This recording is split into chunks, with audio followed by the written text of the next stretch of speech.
You are listening to the Drink Less Lifestyle podcast with Dr. Sherry Price, episode number 138. Welcome to Drink Less Lifestyle, a podcast for successful women who want to change their relationship with alcohol. If you want to drink less, feel healthier, and start loving life again, you're in the right place. Please remember that the information in this podcast does not constitute medical advice. Now, here's your host, Dr. Sherry Price. Welcome, my beautiful friend, and welcome to another episode of the Drink Less Lifestyle podcast. And today I want to share with you some of the things that I've been mulling over and working on in my own life, and then get into the podcast episode. So I've been thinking about drinking less and living that as a lifestyle, and I have done that for years now, and I'm just amazed. Sometimes I have to pinch myself about how overdrinking used to be just such the gunk I used to live in. And now that I'm over that and overcome that, it feels really, truly amazing. And I'm so excited to help you walk this journey of drinking less. And I know many of you who listen to this podcast, I know you want to moderate your drinking. And some of you have achieved that, and that is amazing. And then some of you are still working on that, and that is also amazing. Because what I've been mulling over a lot is that, a lot of people, when they drink less, they feel this void come into their life, right? Like, I'm drinking less, I should be happy about it, but I'm not feeling overly happy about it, and something feels like it's missing from my life. And we talk about that a lot in Epic U, is how to grieve when you're kind of leaving one identity and birthing a new identity.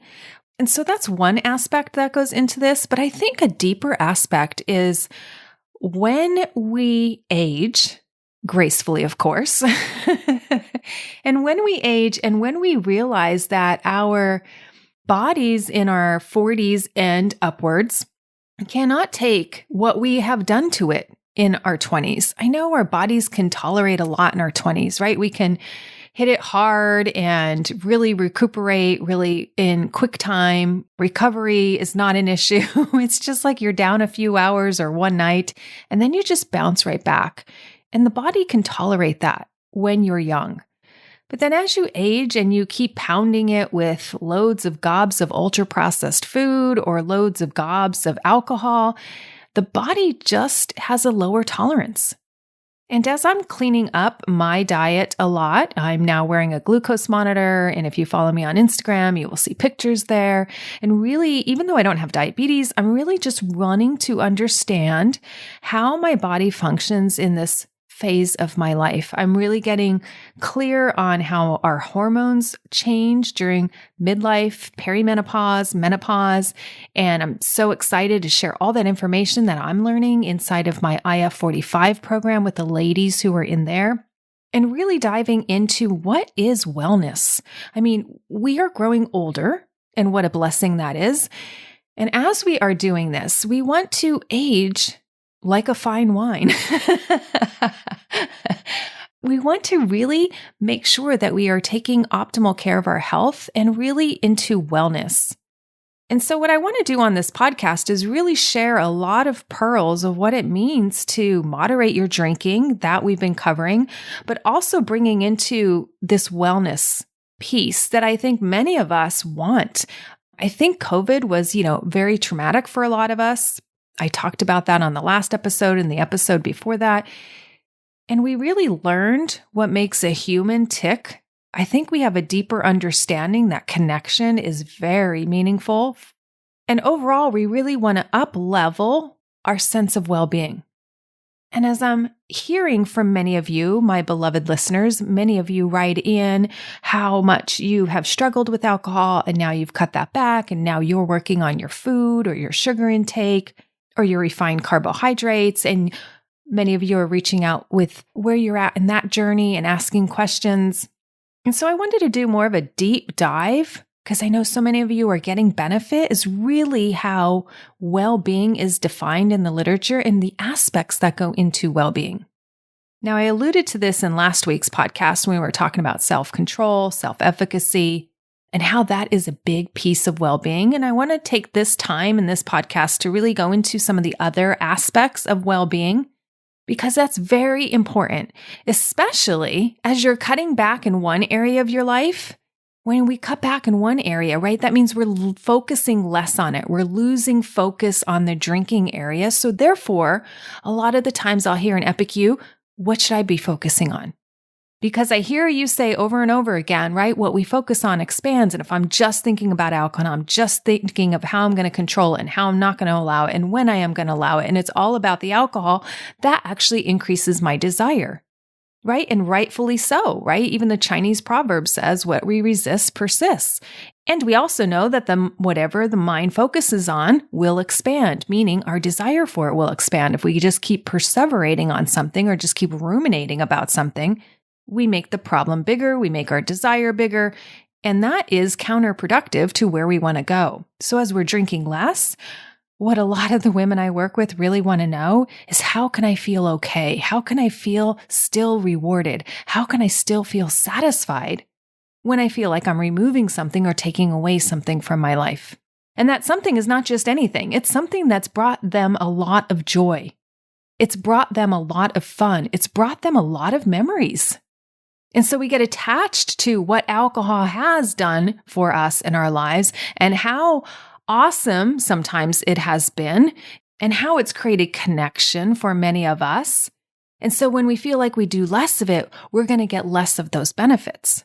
Now, I just want to tell you that's what your mind is fearing, right? That's just a concept in the mind that it fears, because if you actually go through with it and drink less, the actual experience of it for many majority of my clients will find that their life is actually better, that their connections are actually better, that they feel more content, that there's really not actually anything missing, and it really wasn't as hard as they thought it was, right? Not as hard as the mind made it up to be.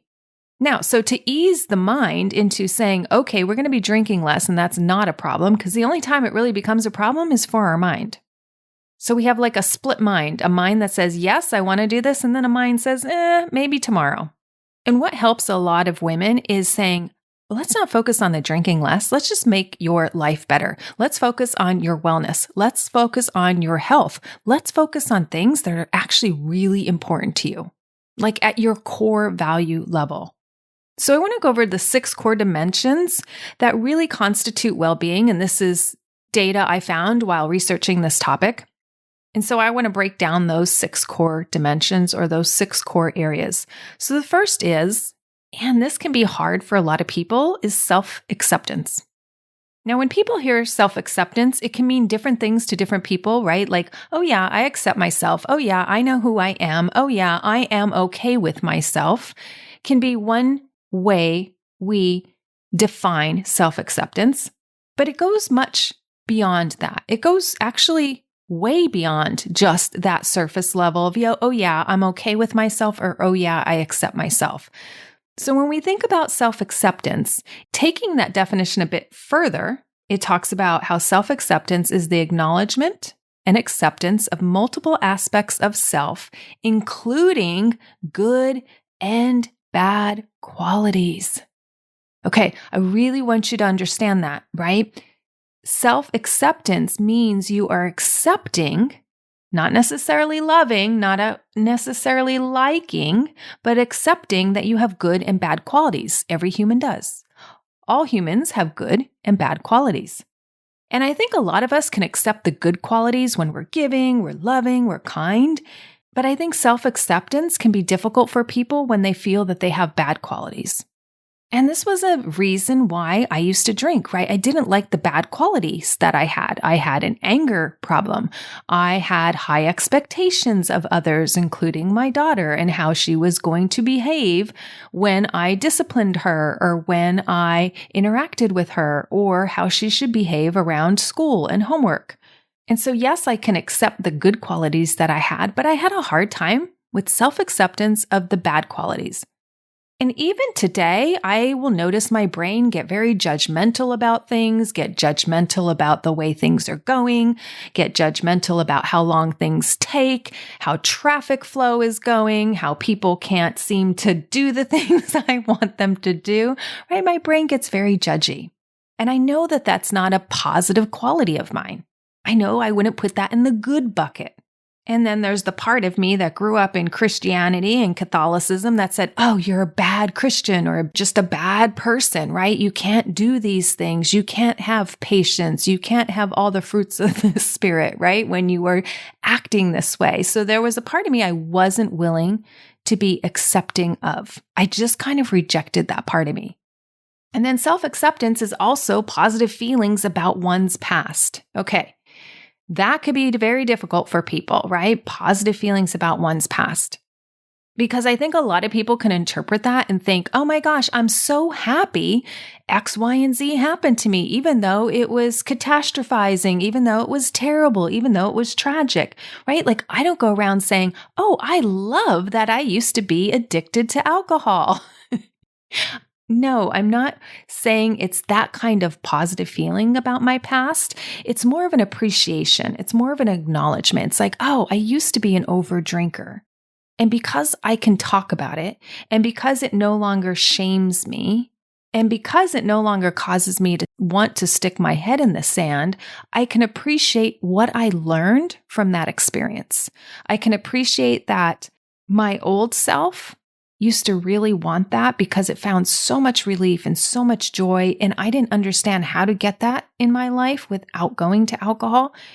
But now my new version of myself accepts that that happened in my life and how I can use that not just for my good and my learning, but also to help other people on their journey to say, oh yeah, that was a phase of my life.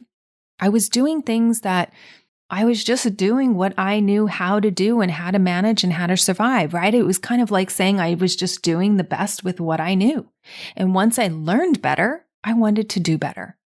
And so once I learned that alcohol was really preventing me from the version of me that I wanted to be, when it was really causing me a lot more shame, a lot more disconnection with myself, and really just taking away my drive to do better and to parent better and to be better, I was like, I think this is really getting in the way of what I really want. And so while I'm not saying, yay, I'm so glad that happened to me, I am saying, wow, I am so glad I learned from that so that I can move on. And so I have self-acceptance about where I've been. I'm not regretting it anymore. I'm not shameful of it anymore. If it came up in any circle that I'm a part of, I wouldn't deny that side of me or that part of me or that time period in my life. I've accepted that that has happened, and I've accepted that I wanted to move on and that I found tools to break that pattern. And I've also accepted that I'm somebody who can moderate their drinking. Now, not everybody accepts that part of my story. Some people want to judge me for that, good and bad. And for me, I know what I want and I'm very clear about it. And I've designed a way where I can be that woman. I can be that person. And so to help you on your journey of self-acceptance, one thing I've really learned through this process is that you need radical honesty with yourself. This is what I did. This is what happened. This is what I am now. And this is where I want to go. Because I think that radical honesty piece I have seen transform so many women's lives. And notice what I did there, ladies, right? It's like, here's where I was, here's where I am, and here's where I want to go. So it's not like you're saying I'm self-accepting and I'm just here and I'm not going to change and things aren't going to get better. I'm not saying that at all. Because if you believe that, you will make that true, right? Thoughts become things. And all things come from thoughts. Right? So we got to start with the mindset. We have to start with the thoughts because that's where it all generates from. And the beautiful thing about this part is that you are painting a picture for where your brain is now. And for a lot of people, they feel stuck. They feel stagnant. They feel like they're not getting anywhere. But notice that the painting continues to where the painting wants to go. And I'll tell you, that's so helpful for the brain because the brain does not want to stay stuck in pain. If the brain feels stuck in pain, it will want to drink or want to escape in some other way. So we create this beautiful painting so the brain can get out of its own way and not create more pain, even though the brain might see it as like, oh, it's temporary numbing. That'll be good for now. That's good enough. No, we want to give it a true solution. And so as I'm going through these core areas, I want you to really notice where you may resonate with one of these, where it's time for you to take action on one of these, where it's time for you maybe even just to take a moment and dig a little deeper. It's like, oh, am I not self-accepting? Where am I turning my back on myself? Where am I not accepting myself because I'm still hiding? And this is why I love my Epic You program so much, is because we are always looking at where are you on this journey of self-acceptance. As you go through the Epic You program, right, you are learning, am I struggling in this area or not? Okay, let's move on to core dimension number 2, and that is positive relations with others. So in this, it's defined as warm, satisfying, trusting relationships with others. So this can be love, this could be connection, this could be concern and welfare for friends, family. And it's really where you have the capacity for strong empathy, strong affection, and even intimacy. Now, in these positive relationships, there is a give and take. I hear women will say, yes, I feel very loving, but I'm always the one giving. I'm always the one doing. I'm always the one sacrificing. I'm always the one feeling like I'm giving 99%. And maybe I get back 1%. But we want more balanced relationships with that.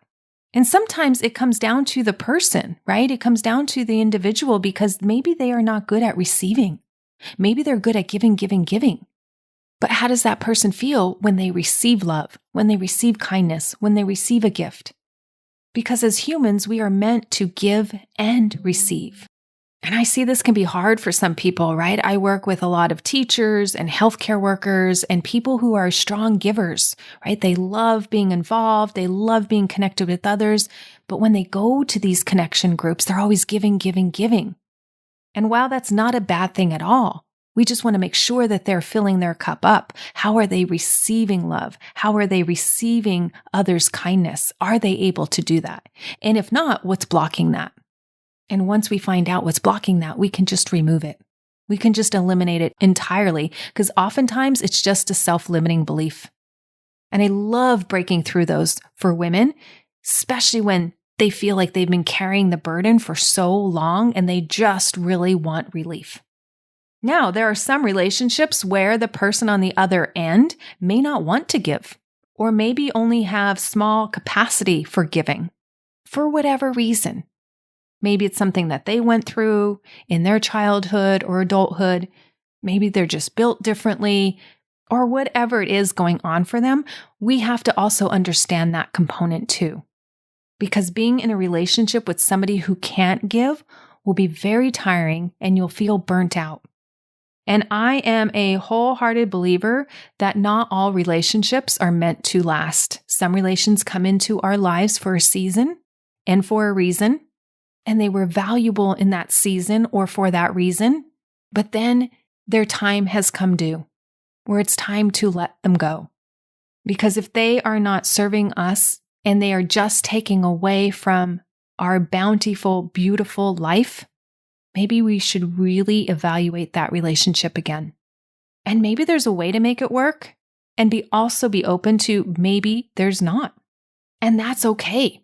It doesn't mean you're wrong for choosing the relationship or being in the relationship, or the other person is wrong. We don't have to make anybody a villain. And I oftentimes feel that that really takes the pressure off of people, because they could feel bad for saying, oh, I'm giving up, or, oh, this is no longer working and I can't seem to understand how to make it work. But I will tell you that humans are designed for love and connection, 100%. And that is on us to find these warm, satisfying, trusting relationships. That is on us to find those people, cultivate those relationships, because that is a basic human, biological, and psychological need. And that is why I love Epic You and the women in that program so much. We have a deep connection. It's such a deep connection that I consider it like a fellowship, like a sisterhood. We've got each other's back. We are there for one another. When we're going through tough times, we lift each other up. And when we're going through celebrations, we're celebrating for others. We are women with great concern for one another. And that to me is so special. I adore the ladies inside of Epic You. We've really gotten to know each other, our families, what makes us all tick, where we like to shop, all the fun things. And right now in the month of May, we're celebrating each other's birthdays that are in this month. It is just so delightful to do life with these women. And so where does your love and your connection come from? Where do you feel seen, heard, and not only that, understood? And where you can talk about sensitive things and feel held and supported. All right, moving on to the third area of well-being, and that is autonomy. Whew. Let me tell you, this one is a big one for me. Self-determination and independence. Boy, do I love my independence. That autonomy is the ability to resist social pressures to think and act in particular ways. Now, that wasn't always how I would define myself. I would always go with the flow. But really, when you're autonomous, you're able to act and resist social pressures, that you can act in a particular way and regulate your behavior from within, not needing the approval of others, and evaluate yourself based on your own personal standards. So this piece goes right along with what I talked about on last week's episode, which was that self-efficacy theory that we were talking about. And really, it's how you evaluate yourself based on your own personal standards or your own values. And I know this is where most of the shame comes from. If you have shame or embarrassment around drinking, which many people who overdrink do, right? We get so hard on ourselves. And even though it may not be a ton of alcohol, or maybe it's not even every night of the week, maybe it's a random binge here or there, or it's on weekends, or maybe it's just 1 or 2 drinks over, we get really hard on ourselves, right? Because we're evaluating ourselves based on our personal standards, and we don't measure up to that. We let ourselves down. And I will hear this a lot from women who are very social and they go out with others and then they don't pay attention to how much they're drinking, and all of a sudden they find that they drank way more than they wanted to, and it really bothers them, as it did bother me, right? And so really leveling up in that autonomy and how to have your own back, whether you're at home alone, whether you're out with friends, but really to say, hey, I'm here and I'm going to honor my word. And if I say I'm not drinking, I'm not drinking. And if I tell myself I'm going to have one and be done, that's what I do. And I will tell you, when you step into your own autonomous self, it feels delightful because you are self-accepting, going back to core principle number 1, right? You're accepting of what you want. And with this principle, you are not being pressured into doing something just because others around you are doing it. Now, we have autonomy, a lot of us, right?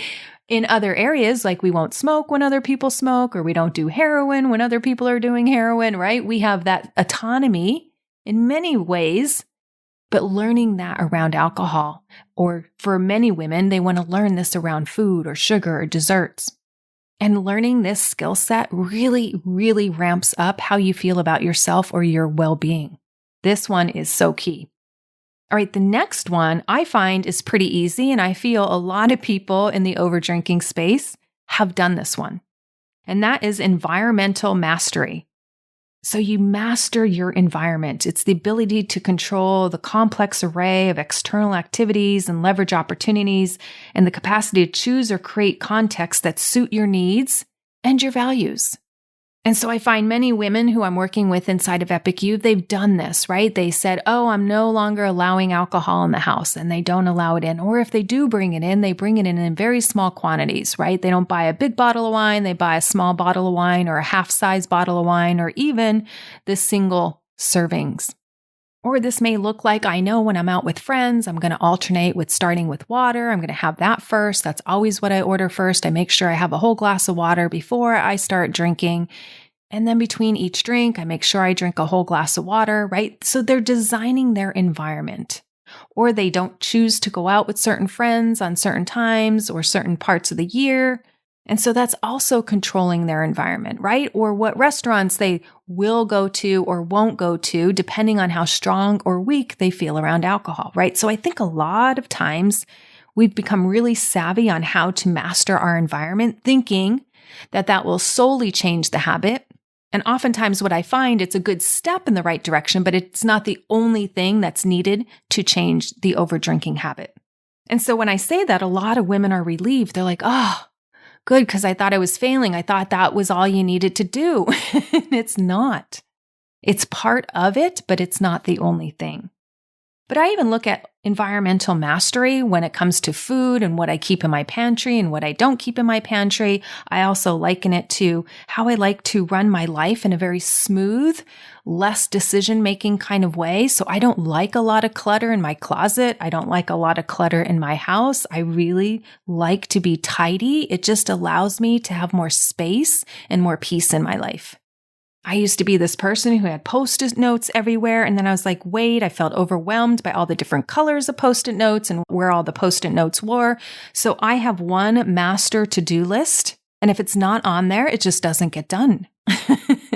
I really do better in a simplified manner, and just having systems in place that make things very easy for me really decreases that mental fatigue or that decision fatigue.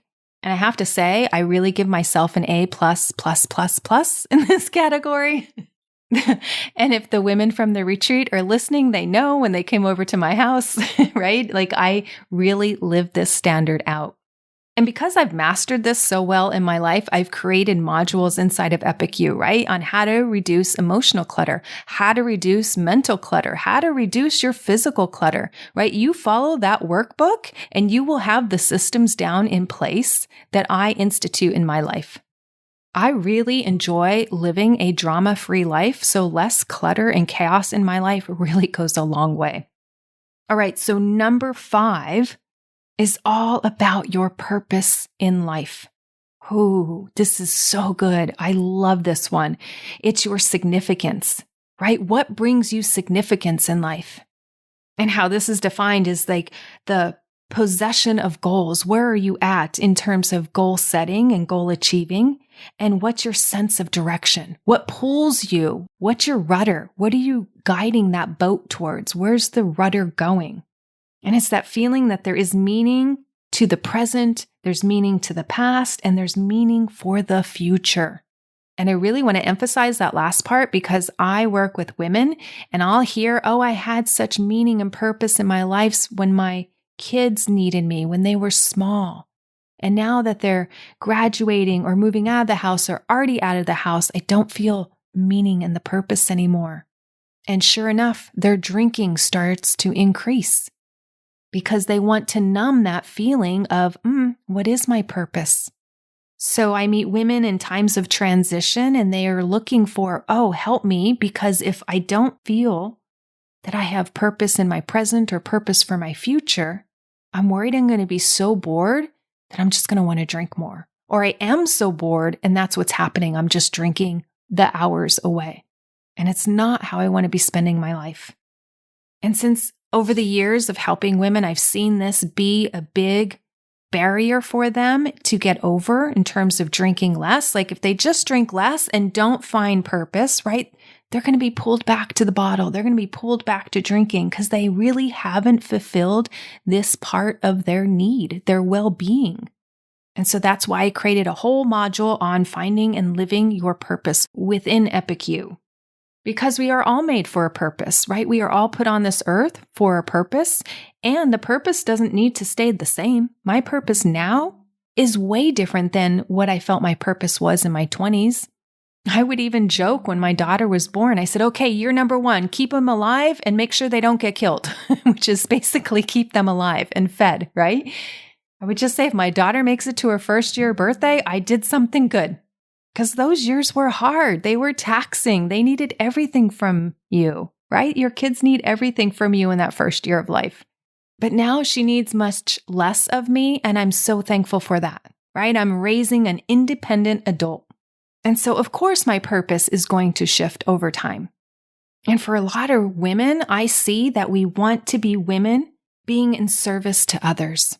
That's where I am for my purpose right now. I want to be in service to others. I want to help women see that they don't need alcohol and that they actually have better lives with much less of it. Whether they want to give it up completely or not is totally irrelevant, right? That'll be part of the goal. If they want to give it up, great, we'll get there. If they don't want to give it up and they want to learn to moderate, we'll get there too. But regardless of what goal they choose, it's how are they going to have a life that they love even more than the life that they're walking away from? And so I have a clearly defined purpose by going through the process that I created inside of Epic You. And so I walk you through that same process as well, because this is a key need for well-being. Because the last thing we want to do is just numb out of this amazing life. We want it to blossom and take on more life and give more life to others. But we can't do that if we keep drowning ourselves with alcohol. We can't do that if we keep drowning ourselves with sugar and ultra-processed food, because it makes us crazy. It gives us anxiety. It gives us hangxiety. It gives us emotional roller coasters. We're up, we're down, we're happy, we're crying, we're crazy. Like, it's just not good for our psyche. Alcohol in large amounts is not good for our brain. Sugar and ultra-processed food in large quantities, also not good for our brain and our body. And we don't feel our best, and we know that. And so when I get to help women see this for themselves and embrace that life that they really, truly want, and they feel better, and they feel more satisfied, and they're connecting with their purpose, that's what I call epic. And that makes me on fire for them. And then the last area of well-being is personal growth. And I just want you to sit back and think about this for a minute. When we aren't growing, when we aren't trying new things, when we're just going through the day, same old, with no new challenges, nothing different, same foods, no diversity, no change, doesn't it get kind of old and boring? I mean, there were some days we'd wake up during COVID, in the early part of COVID, where I'd be like, I feel like it's Groundhog Day. What day is it? Is it Tuesday? Is it Sunday? I don't know, because I don't leave the house much, right? And there was this sense of like, oh my gosh, how much longer are we in this? And I think we all felt that on some level, because of ways what we expected to be wasn't happening. We had to pivot. We had to adapt. And so for personal growth, right, we need those feelings of continued development and that sense that you are growing and expanding. You are open to new experiences. You see potential in an area. You see improvement in yourself and in an area. And you're not just doing the same behavior that you don't want to be doing over and over and over again. And so personal growth is really getting that change that reflects greater self-knowledge and that you're more efficacious in your life. You're more effective. And so for you, what does personal growth look like for you? What are your goals? What are you striving for? What do you want next in your life? You know, I just celebrated a birthday this month, and I've already set out my goals for this year. I love personal growth. I want to continue to challenge myself. I want to continue to experience new things that I haven't tried yet, that I maybe haven't been exposed to or haven't had interest up until now. For me, I am not interested in a stagnating life, in a life where I'm not growing, I'm not experiencing new things, and I want to expand my knowledge in many different areas. Right now, I am consumed with how food is medicine, right? And how it affects our biology and how it affects our hormones and how I'm learning to eat in a way that's fueling my energy, it's fueling my vitality, and it's making me stronger, and I'm burning fat. Nutrition was not an area that I've been exposed to in the past.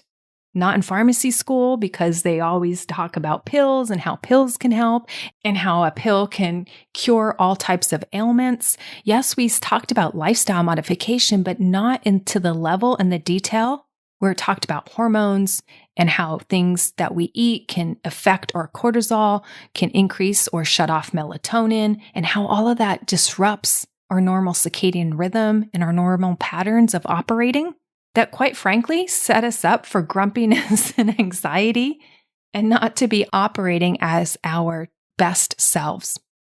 And so as I'm learning all this great content and all this great information, I love sharing it with others in my community, because personal growth is a value for me. It's a core value for me.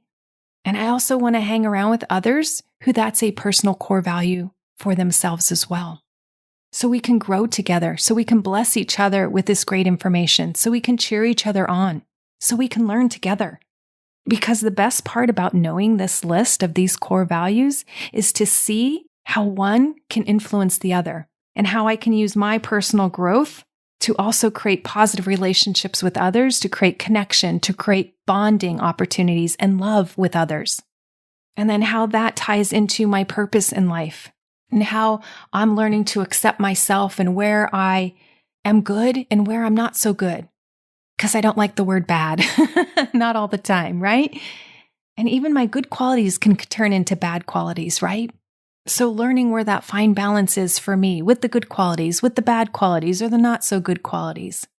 And knowing I have the opportunity to do that with other like-minded individuals is such a blessing in my life. So as you hear these 6 core dimensions of well-being, I encourage you to look at one area that really stands out for you, that when you're listening to the information in this podcast that really resonates with you, and dive a little deeper in that area. Look at how can I embrace that area a bit more? What questions do I need to be asking myself? What will help me make progress in that area? Because when I do, I get more well-being on the other side. I get more satisfaction where I don't have to rely on alcohol or food to bring me that, where I can just get that for myself. And if you want help in any of these areas, I'd be happy to help you. I'd be honored to help you. It's a joy helping women identify these core areas so that they can live a life of well-being and well-meaning. Because as that song goes, right? Sometimes we all just need a little help from our friends. All right, my friends, it's a delight to be with you. I love you, and I will see you next week. If you want to change your relationship with alcohol and with yourself, then come check out Epic You. It's where you get individualized help mastering the tools so you can become a woman who can take it or leave it and be in control around alcohol in any situation. Epic You is the place for women who want to be healthy, confident, and empowered to accomplish their goals and live their best life. Come join us over at epicu.com/epicu. That's epicu.com/EPICYOU. I can't wait to see you there.